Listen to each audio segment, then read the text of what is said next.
Welcome to Health Tech Heroes, where we talk to innovators who are rewriting the DNA of healthcare. Today, we are joined by Dr. Ankita Roy, a passionate doctor of physical therapy and founder of the movement Upgrade. With a rich background in community health and rehabilitation, Ankita has dedicated her career to empowering others. At the Movement Upgrade, she redefines physical therapy by seamlessly blending traditional rehab with high-level performance training. Her mission is to help active adults, particularly women, build bone density, lift heavy, regain absolute confidence in their bodies, all from the comfort of their own homes. Join us as we explore her inspiring journey to helping women move without limits. Ankita, welcome to Health Tech Heroes. Thank you so much for having me on the show. I'm excited to be here and to chat more. My absolute pleasure to have you over, Ankita. You have spent years working intimately with patients, from mentoring individuals with autism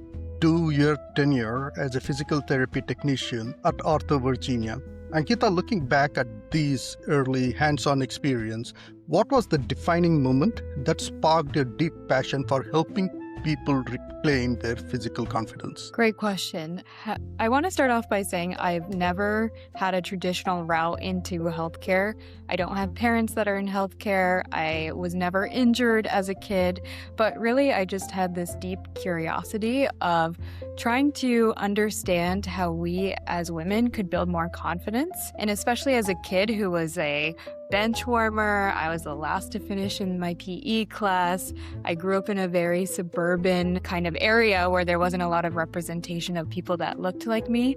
I really just set out to kind of be curious around this field of physical health. And then I learned through my own experiences that this is actually a really cool industry, and there's a lot of really scary things that we think are not for us, but actually just require a little bit of grit, a little bit of someone to tell you what to do, and a little bit of just trying it out and finding out. So I, as a kid, was never good at these sports, but I learned along the way it's actually really fun, and there's a lot of empowerment and self-development and growth that comes from working in this industry. Thank you very much for sharing that, because you are claiming that you're never good at sports and you're never the strongest, and you have come very far from that point onwards, as far as I see it. So you are a living example that, yes, you don't have to start from being like excellent, but you can start wherever you are and you can actually be excellent wherever you go. So that's awesome. Yes. A great example. Transitioning from traditional clinical roles to forging your own path as a founder takes immense courage. Can you share a specific challenging moment in your journey that tested your resolve, but ultimately fueled your desire to create a practice entirely your own? Absolutely. So a little bit of background about my company, the Movement Upgrade. It's really born out of a place of finding that people were not getting the kind of healthcare that they needed in the rehab space, in the physical therapy world, that met their demands instead of what their insurance would reimburse or what their healthcare plan looked like. So a specific example of when I realized that was actually when I was graduating from physical therapy school. It's a very traditional route for us as students to get our doctorates and then go work at one of these big industries, big physical therapy industries, and see up to 3 patients an hour, have only 20 minutes with them, not be able to dictate our own plan of care, but really have insurance be the primary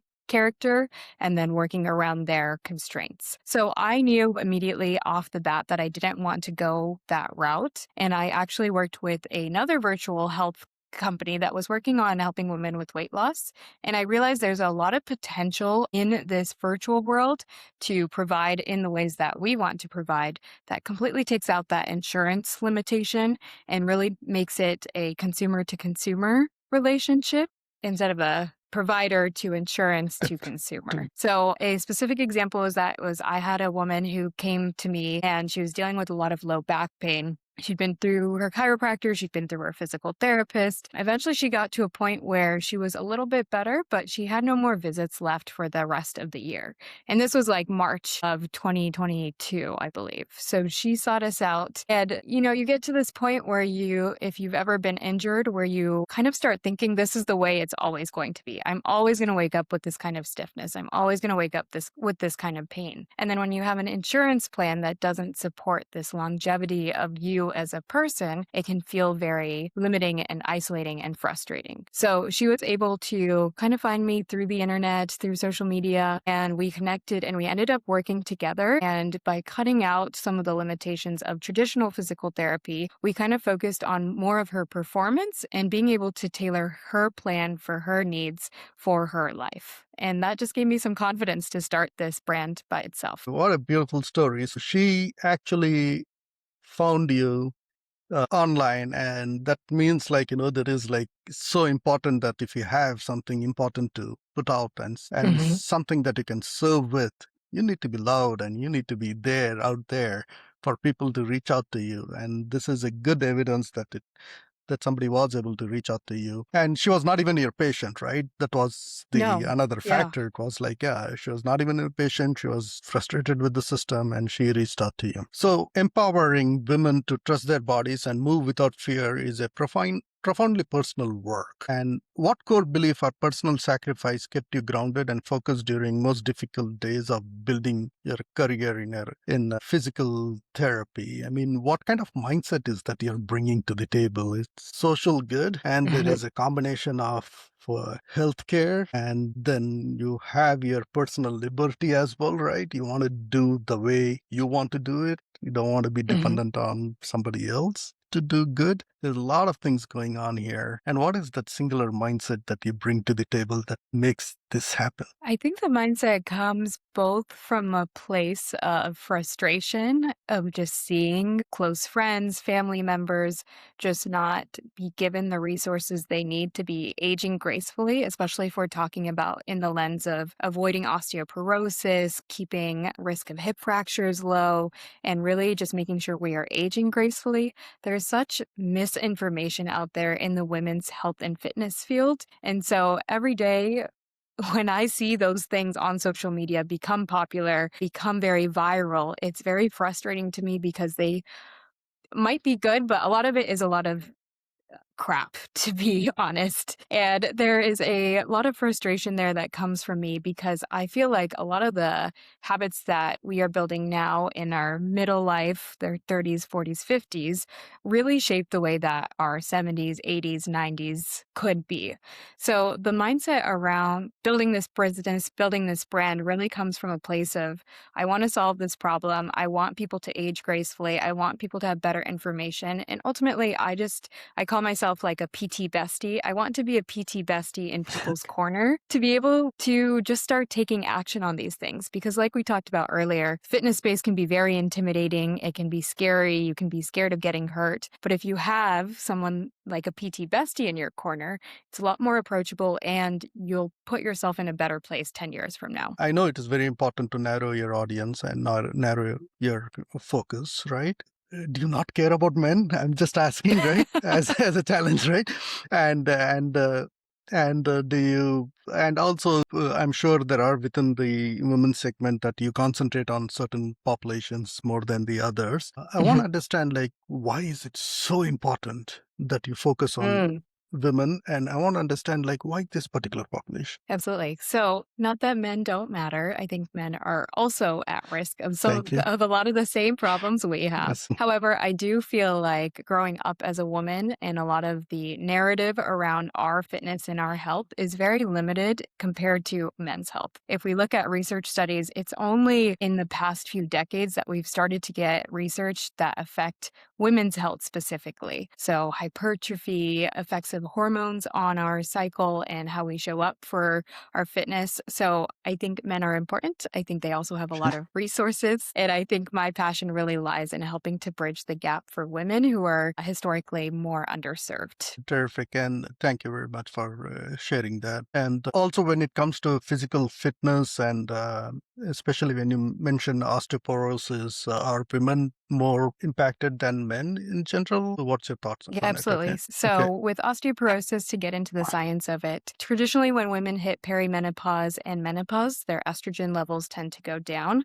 And we know that estrogen is really important for bone health and bone reabsorption. So when we go through this event that all of us as women go through and don't have the proper resources to preserve the muscle function, the bone density, and the functionality that we have, it tends to be a very slippery slope. So to help bridge that gap, in training, biometric training, and working with a healthcare team can really help slow the process of that, so that ultimately, when you are in your 80s, you can still play with your grandkids, you can still live independently, you can still pick up the cat litter from the floor, and you don't need to rely on other people for that. So, as a professional, you're recommending like start as early as possible to make sure that you are healthy when you're 80. Exactly. We get diagnosed with osteoporosis usually in our later life, in our 60s and older, when we get that first DEXA scan. But at that point, it's kind of like going to the doctor after you've already had the flu and the cold and you've been struggling with this for weeks and weeks, but put it on a grander scale of your brain fog has started happening, your functionality has decreased, you're noticing you're more achy all over. But before you get that DEXA scan, it's hard to officially have that diagnosis. But by being able to attack it early on, build healthy habits, give your bones the stimulus that it needs as well as your muscles, you can really slow down that process and have a lot more tools. So, we'll focus a little bit more on the movement upgrade, your passion currently. So, the movement upgrade takes a unique approach by blending rehab with the performance Yep. directly in the client's home. Could you explain how this specific offering helps active adults break from constantly second guessing their bodies? Or the idea behind this question is, what is that uh, unique thing that you bring to the audience that is not easily available? Why should somebody perk up their ears and like listen to you? Like, what's that unique thing that you bring to the table? So the movement upgrade really lives in this space where after you are discharged from your physical therapy needs, but before you feel like 100% yourself. It also lives in this space where you might feel like something's off in your body, but you don't exactly know what it is or what to do about it. So it catches those people in that gray area in between where they know something's off, but they can't put their finger on it. The movement upgrade is a virtual practice, so it really combines the accessibility of not having to drive an hour to go see your personal trainer or your physical therapist. It combines the ease of if you are a caretaker and cannot leave the house. And then it also works off your schedule and what you have access to. So whether you only have a pair of dumbbells at home or you have full access to a gym, I kind of can work around your conditions versus having people have to come see me. I think it's a really nice resource to have because if we think about time freedom, it's very hard to get our time back in our schedule. You know, we're all busy founders. We're all busy with our maybe 9 to 5, your kids, your life. If you can take care of yourself the easiest way possible, it helps to give A, back your time, but also B, give back your energy and some of that mental headspace that you are, if you are injured, are probably always having to do the mental. I have several questions regarding this, but let me start with this something that piqued my interest, and which was when you said like end of physical therapy and before they're fully well. How do you explain that gap? Because in physical therapy, you're generally saying that, hey, you guys are good to go, right? So this is the end of physical therapy, so you're healthy enough. So these are the 5 things you need to do for next 2 weeks or next 2 years or next 20 years. And from my perspective, they're leaving them in a good place, right? But where do you find this gap? Like, how do you identify these patients? So physical therapy actually, yes, they leave you in a good place. They make sure that you get out of pain. But sometimes the bad guy here can really be what your healthcare plan can look like in terms of insurance. So we all know that health insurance is really good at keeping you from dying, but they are not really good at helping you from thriving. So a lot of people I have found get discharged from physical therapy when they are out of pain and they can do their basic activities of daily living. So they can get up their stairs, they can go on a walk, they can do very basic things. A lot of us, especially now, are trying to be more proactive about our health. And so if you're dealing with low back pain and now you're not having as much pain every day, you're able to drive home, you're able to go to work, that might be where your traditional physical therapy might end depending on your insurance plan. However, we know there's this huge gap between you just being able to drive comfortably and you being able to play pickup soccer with your kids on the weekends. So that's kind of the space where I really want to help people out. That's awesome. I think going back to your introduction, I did mention performance. And I think Hmm. the performance part is where you're getting into the upgrade part, like the movement upgrade. Yes, So is that the idea behind the name, movement upgrade? You're exactly. already moving, you're You're doing your already moving, functional but stuff. you're a little bit of spice. And performance looks different for everyone, right? Like, we're Yeah. not all trying to be Olympic athletes, but we are trying to stay as active as possible. Where does the blending rehab comes in play? So, with performance and kind of mobility coaching, it's this delicate balance of being able to manage people's conditions without and getting them to progress without them going back to what they were doing. So, a lot of my practice focuses on seeing how people are moving and seeing how they're naturally finding their movement strategies when you go over to pick something up heavy or when you go to press something over. And then we convert that into the goals that you are really looking to get better with. For example, running, playing with your kids, getting out of the bed independently, and really just being proactive about these things versus having to deal with pain, deal with some of the rehab stuff that ideally you've already addressed with your in person clinic with physical therapy. A major focus of your work is helping people proactively build bone density and lift heavy, which is incredibly empowering. What do you consider the moment upgrade's biggest win so far in terms of transforming a client's life and mindset? What is your best testimonial so far? I would say one of the biggest wins that the movement upgrade has had so far. There's every time I log into my computer and I get to work with these clients, honestly, there's so many wins to choose from of just people, women and men, being able to just feel like themselves again.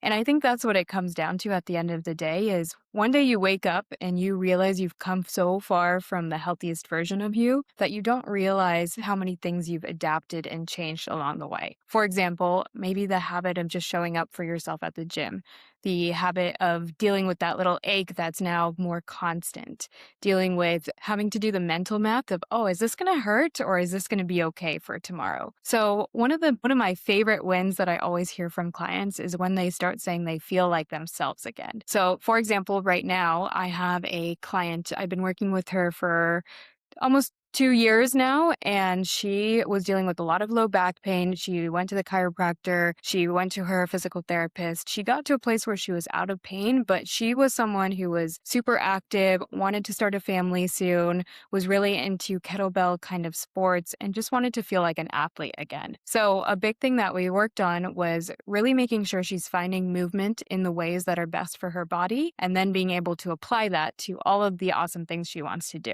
Now, about 2 years later, she is in her third trimester. She's able to deadlift without pain. She's moving like she's never moved before, even though she's in a very different stage of life. And she's not having this constant ache of low back pain, even though we know that's so common for women in this phase of their life. And consider, like I have come from, we have done some patient journeys when it comes to pain. And what patients tend to do is they start adjusting so much that they Hmm. forget that how much it's hurting. Like if the Yes. pain has started just now, they probably rate it like 8 out of 10. But like few months later, is the pain would be like more or equal, Hmm. and they will rate it like 5 because they have adjusted their life. And when the pain goes Yeah. away, it's like magic. It's like, is Yeah. that how it felt without the pain? Oh, And it's almost like this weight being lifted off their shoulders when they don't even realize they're not thinking about their pain as much as they used to when it first yeah. started.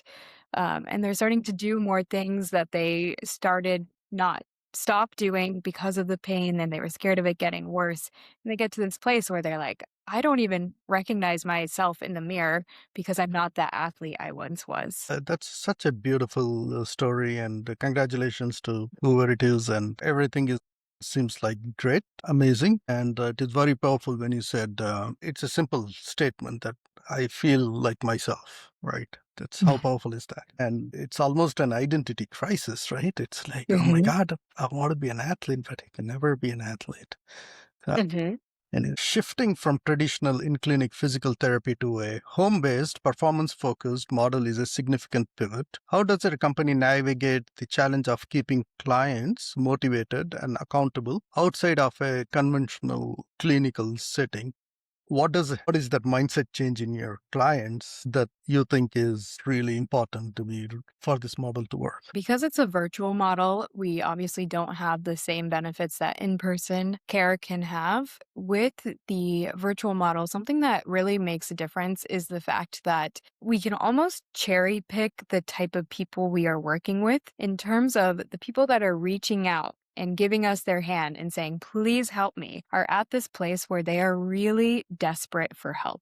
So initially, they come to us just as a place of, I need help. I cannot live like this. And we can really use that as their primary intrinsic motivation. I think the trickier part becomes when they get out of pain, they're moving a little better, they are starting to feel themselves. And then you start letting some of these things be less of a priority. The biggest way that I help clients along that journey is almost just the accountability. Even though we're virtual, I can access my patients at any time. I can send them a message. If they let me know on Monday that they are going to work out Wednesday, Thursday, and Friday, on Wednesday, Thursday, and Friday, I can be in their pocket and be like, hey, did you get that mobility work in? Did you get in your workout? So yes, virtual has its limits, but I think actually a really big pro of it is just how accessible it is and how often we can have a line of communication in between our sessions. And I think that's a very important part where these are the patients who are reaching out to you and you're meeting their expectations and perhaps going beyond that, right? Absolutely. And it's always Mm. everything that we do, obviously, is always tailored to their goals and things that they're passionate about. So I have everyone from a mom that just wants to not be sick and immobile when she's in her 70s because she has young kids. And then I also have a dancing, like a heels dancer patient, to a soccer player, to everything in between. So it's really fun to be in their corner because their training very much replicates their overall goals and where they want to be. So that also obviously helps if you know why you're doing what you're doing for the things you care about. So you are actually you're getting constant feedback every time you meet them. Hey, I could do this. I could do this. I was not able to do this. That's an amazing feeling. And this is like way beyond like a monetary benefit, right? This is just like Mhm. such a good feeling that you have doing something so meaningful. Building a specialized health and wellness business comes with the unique operational hurdles. What is the most significant challenge you currently face in scaling the movement upgrade and how are you overcoming it? I think the biggest thing right now is when you are a virtual company, it can be very hard to stand apart in the masses of social media, especially in the wellness and health industry. A current problem that we're facing right now is just how to differentiate ourselves from other people. I think that obviously the lens of physical therapy, the lens of longevity, the lens of making sure it's always premium one-on-one care directed to the consumer is really important. But sometimes that's not the sexy stuff. That's not the quick fix. That's not the subscription model. That is very much an intrinsic need that you have that sometimes it's like eating. We all know we should eat more vegetables, Oh, but there's not a lot of efficient marketing that makes us want to eat more vegetables. So it's the same lens of kind of what I'm doing in this mobility and performance space. We all know we should move better. We all know we should stretch more. We all know we should do the things that we need to do. But in a world of social media where you need some quick fixes, a catchy hook, a sexy problem, something that is easy, it's very hard to sometimes pitch it in that way while also being ethical to what your body actually needs, which is this boring but very, very important stuff. so you are catering to catching attention and at the same Mhm. time making sure that when you're delivering the boring stuff, unfortunately, because you have to. Yeah. Yes, And make it yes. entertaining.